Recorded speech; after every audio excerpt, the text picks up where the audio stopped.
कौन है ये टीआरएफ?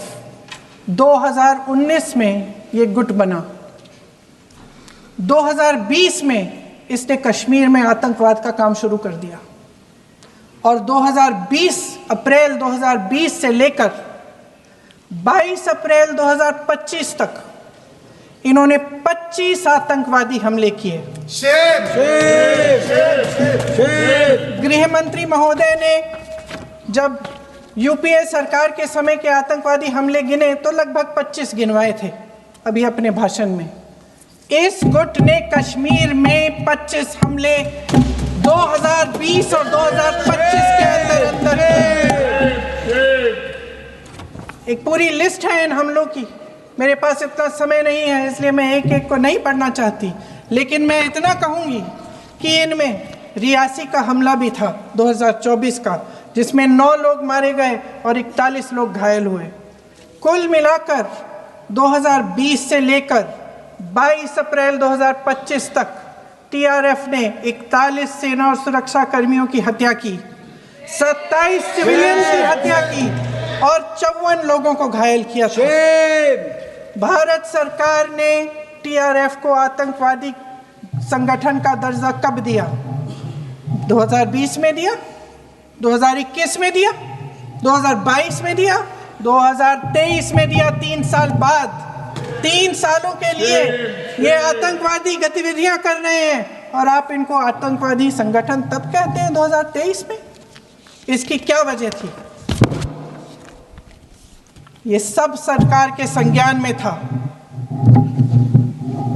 और आप मुझे बताना चाहते हैं, सत्ता पक्ष के नेता बताना चाहते हैं कि ये सब आपके संज्ञान में था, लेकिन कोई भी एक ऐसी एजेंसी नहीं है हमारी सरकार की जिसको पता चला कि ऐसा हमला, ऐसा भयानक हमला होने जा रहा है हमारे देश में, कि पाकिस्तान में बैठे हुए इस हमले की योजना बन रही है कि हम भारत जाके हैवानियत करेंगे, 26 लोगों को मार डालेंगे और हमें पता ही नहीं है। क्या ये हमारी एजेंसियों की विफलता है कि नहीं है? ये बहुत बड़ी विफलता है, एक बहुत बड़ी विफलता है। जानते थे कि ये गुट है, जानते थे कि 5 सालों से ये आतंकवादी हमले कर रहा है, अध्यापकों को मारा, आर्मी के बड़े बड़े अफसरों को मारा, आम जनता को मार डाला, पुलिस वालों को मार डाला, और आप इन पे निगरानी नहीं रख रहे थे। और ये जो एजेंसियां हैं इनकी जिम्मेदारी कौन लेगा?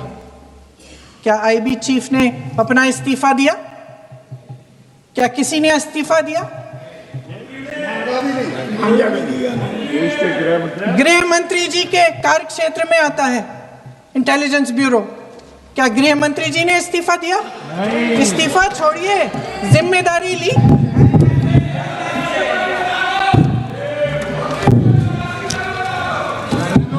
साहब देखिए, इतिहास की बात आप करिए, मैं वर्तमान की बात करना चाहती हूँ। आपको तो एक बहाना चाहिए, आपको तो एक बहाना चाहिए। पूरे परिवार का नाम गिनवा देते हैं। अरे अपनी जिम्मेदारी खुद लीजिए। 11 सालों के लिए तो सत्ता में आप हैं। हम लोकतंत्र में हैं। हमने इस देश के संविधान को स्वीकार किया है। संविधान के माध्यम से ही आज इस महान सदन के हम सदस्य हैं। अन्याय किसी को भी हो सकता है, अन्याय किसी को भी हो सकता है, विकास कहीं पर भी कम ज्यादा हो सकता है। हम संवैधानिक रास्तों से हमारी लड़ाई लड़ेंगे या हाथ में हथियार लेकर निर्दोषों को मार डालेंगे? किस थियोरी का यहां से समर्थन हो रहा था, मैं नहीं समझ रहा। अगर आप धमकाना चाहते हैं कि ये होगा तो ये भी हथियार उठाएंगे, ये होगा तो ये भी हथियार उठाएंगे, ये डरने वाली सरकार नहीं है मान्यवर, सबके साथ न्याय करने वाली सरकार। किसी को भी अन्याय हो तो हथियार हाथ में उठा लेना, ये लोकतांत्रिक तरीका है क्या? हमारे संविधान के सारे बताए हुए रास्ते सारे कुंद हो गए, बंद हो गए? संविधान ने हर चीज की व्यवस्था की। मान्यवर, फिर से मैं एक बार नक्सलवाद की, ये तो आप पर निर्भर करता है। मान्यवर, मैं आज इस बहस को देख रहे भारत के युवाओं के लिए नक्सलवाद की टाइमलाइन भी बताना चाहता हूं।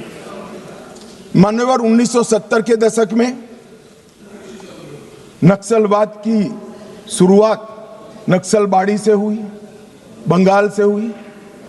1971 के एक ही वर्ष में 3620 हिंसा की घटनाएं वहां पर हुई। 80 का दशक आते आते पीपल्स वॉर ग्रुप बन गया और फिर ये महाराष्ट्र, मध्य प्रदेश, ओडिशा, मध्य प्रदेश जब मैं बोलता हूं तो पुराना मध्य प्रदेश, छत्तीसगढ़ और मध्य प्रदेश, ये 3 राज्यों में फैले।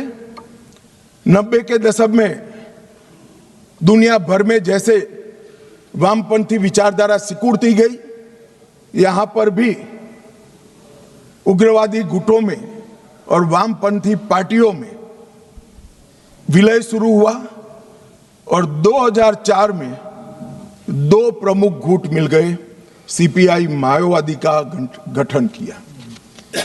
इस 70 से 2004 ये पूरा कालखंड में मान्यवर 4 साल छोड़कर पूरा समय कांग्रेस पार्टी का शासन रहा है। ये उनको याद रखना चाहिए। कब माओवादी विचारधारा फैली, पनपी, एकत्रित हुई, वो आपको याद रखना चाहिए। और मान्यवर 70 को भी मैं याद करना। अभी एक माननीय सदस्य जी ने बताया कि 70 में क्या हुआ था। 70 में एक नारा लगा था, आत्मा की आवाज पर मतदान का, अंतरात्मा की आवाज पर। इंदिरा जी ने लगाया और संजीव रेड्डी के खिलाफ अपना एक प्रत्याशी उतारा। उस वक्त आधार तराश रहे माओवादी पार्टियों ने इंदिरा जी को समर्थन किया और अपने पार्टी में अपना वर्चस्व प्रस्थापित करने के लिए श्रीमती गांधी ने लपक लिया वो समर्थन को और 70 से लेकर जब तक 77 तक 80 तक इंदिरा जी वापिस नहीं आई, वो माओवादी विचारधारा की गिरफ्त में रही। और मान्यवर, यही समय है जब नक्सलबाड़ी से शुरू हुआ ये आंदोलन 12 राज्यों में फैल गया, देश के 17% भूभाग में फैल गए और 10% से ज्यादा आबादी में पहुंच गए। मान्यवर, कई सिक्योरिटी एक्सपर्ट ऐसा कहते थे कि सत्ता के समर्थन के बगैर किसी भी हथियारी मूवमेंट का देश के दिल में बीचों बीच तिरुपति से लेकर पशुपतिनाथ तक ये रेड कॉरिडोर संभव ही नहीं। अभी पूछ रहे थे राजकुमार कि कहां से हथियार आए। मैं उनको बताना चाहता हूं, जो हथियार पकड़े गए हैं उसमें से 92% हथियार पुलिस के लूटे हुए हथियार है। थाने लूट लिए, गोलियां लूट ली और उसका उपयोग निर्दोष जवानों को, बच्चों को, कृषकों को मारने के लिए किया है।